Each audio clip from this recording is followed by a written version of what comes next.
What does having a big tent mean in politics? I'm Brian Lilley with the Rebel.media. As the Conservative Party looks for a new leader and seeks to rebuild after the 2015 election defeat, there's plenty of talk about reaching out to new voters, about changing policies. And unfortunately, there's also lots of talk about excluding some groups that have up until now been part of the Conservative coalition. Let me say, as an outsider that's never been a member of the Conservative Party but is interested in the success of conservative ideals in the political sphere, well, allow me to put forward some thoughts. Every political party is a coalition. Different groups or factions come together under a common umbrella or brand to try and advance their agenda. Now, these factions don't agree on every issue, but as the old axiom goes, my 80% friend is not my 20% enemy. Yet some think that with the defeat of the Conservative Party in the 2015 federal election, there's got to be a purge, that somehow the party was beaten down hard and that the only way to success is to focus on one issue over all others. I disagree with that. I disagree strongly with that. First off, let's look at some of the numbers from this election and past ones. In the 2015 election, the Conservative Party received 5.6 million votes. That's down from the 5.8 million that helped Stephen Harper and the Conservatives win a majority in 2011, but it's still more than the 5.2 they received in 2008 or the 5.3 they got in 2006. Both of those elections, need I remind you, resulted in Conservative governments. The problem is, well, in 2015, the Liberals shot up from 2.7 million votes in 2011 to 6.9 million.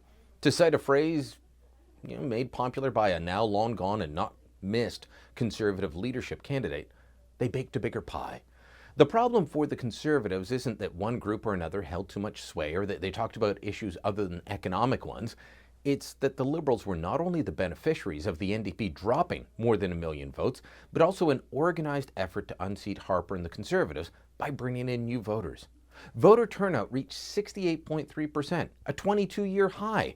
The Liberals were also beneficiaries of a throw the bombs out movement, just as Harper's Conservatives were when voter turnout bounced up to almost 65% in 2006 and the Tories beat the Grits by 1 million votes.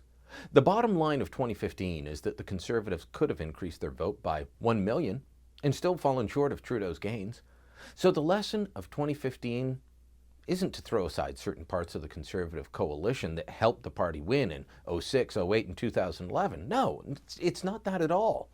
While some people will go and cry on television about decisions made during what was ultimately a losing campaign, the fact is the Conservatives had their second best showing ever in terms of popular support. They still lost. Deciding that after a decade of being the ruling party and losing to a highly organized anybody but Harper left-wing coalition means you've got to jettison parts of your previously winning coalition, well, that would be a mistake. Some Conservatives will argue the only way to win is, well, just focus on economic issues. That's it, that's all. If this were the case, Stephen Harper, who put all his eggs in the economic basket, he'd still be Prime Minister. As I'll show over the coming days, a party is about more than one issue.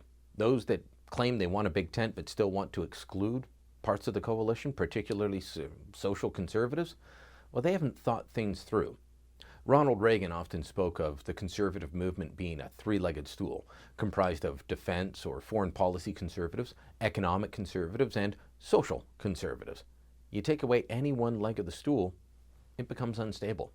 To put that in a Canadian context, a young man named Stephen Harper partnered with a longtime professor back in the late 90s, using the image of the Three Sister Mountains, the peaks in Alberta, as a metaphor. Like Reagan's three-legged stool, you still need all parts to win. Have more on that in the coming days. Thanks for watching. Click here to never miss a Rebel update. Want even more of the Rebel? Well, click here to become a premium member.